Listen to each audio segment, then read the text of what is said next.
सभी दर्शकों को मेरा नमस्कार। हम आपसे चर्चा कर रहे हैं बुध का मीन राशि में गोचर।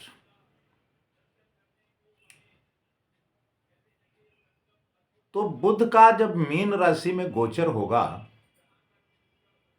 तो हमारे में जो मेष राशि के जातक हैं उनके लिए क्या कुछ रहने वाला है, इस पर हम आपसे बात करेंगे। मेष राशि के जातकों के लिए बुध छोटी छोटी यात्राओं, भाई बहनों और पड़ोसियों के तीसरे और छठे भाव के स्वामी। छठा भाव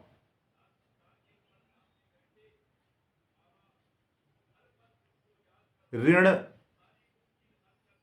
बीमारियों और विरोधियों को दर्शाता है।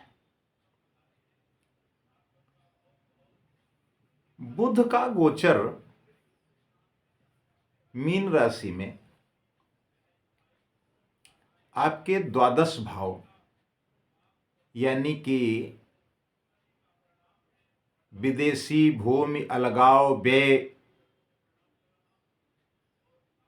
इन सब से संबंधित है। तो इसके परिणाम स्वरूप आपको इस दौरान 12वें भाव से जुड़े क्षेत्रों में सावधानी बरतने की सलाह दी जाती है। संभावना है कि पेशेवर मोर्चे पर आपको करियर में कुछ चुनौतियां मिलें। इस अवधि में सहयोगियों के साथ कुछ गलतफहमी की संभावनाएं भी दिखाई पड़ रही हैं। साथ ही आप इस दौरान यात्रा करने की योजना बना सकते हैं। हालांकि यात्रा से आपके उद्देश्य की पूर्ति हो, इस बात की गारंटी नहीं ली जा सकती,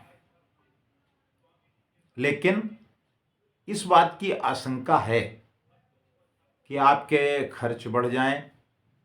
आर्थिक दृष्टि से देखें तो बुध का गोचर आपको सतर्क रहने की सलाह दे रहा है, क्योंकि खुद के लिए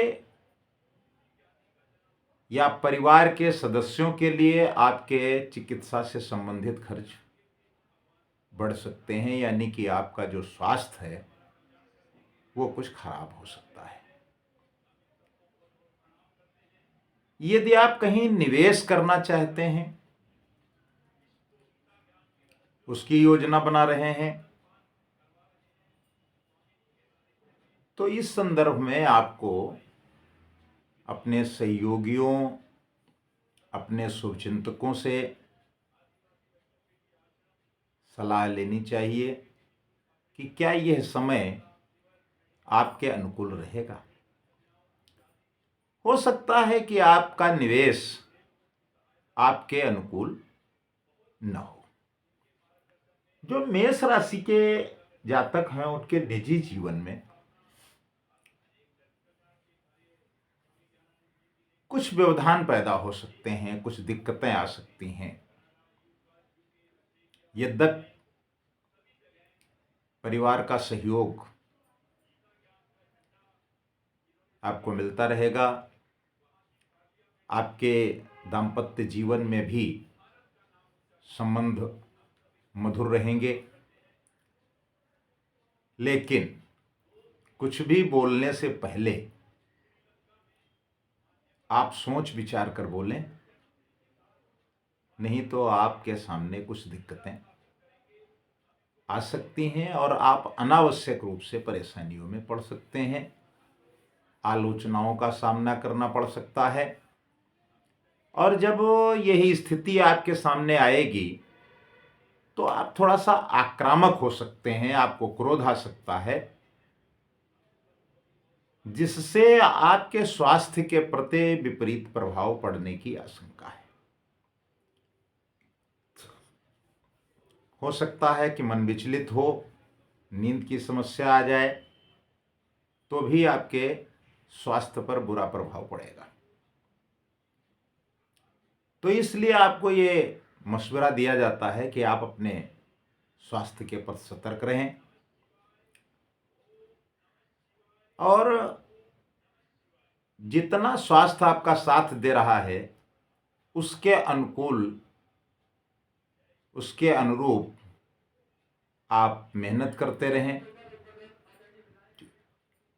और स्वस्थ रहने के लिए अगर आप नियमित रूप से व्यायाम या मेडिटेशन आदि करते हैं तो आपको आराम रहेगा।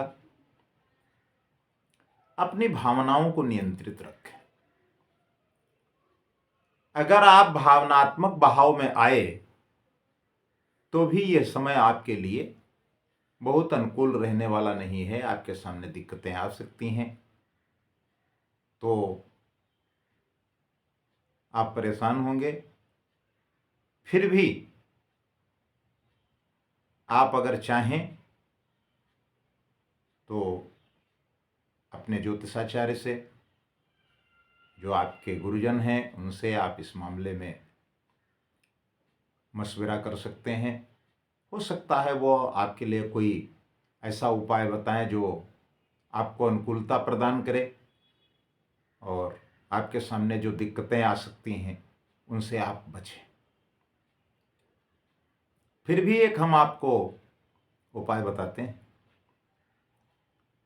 अगर आप ये उपाय करते हैं तो आपको लाभ मिलेगा और आप नकारात्मक ऊर्जा से बचेंगे। इसके लिए आप प्रतिदिन विष्णु सहस्त्र नाम का श्रवण करें, ध्यान करें, जप करें और भगवान विष्णु की अगर आप पूजा करते हैं तो आप लाभान्वित होंगे, नकारात्मक ऊर्जा से बचेंगे और जो स्वास्थ्य के प्रति आपकी नकारात्मकता है उससे भी आप बच सकते हैं।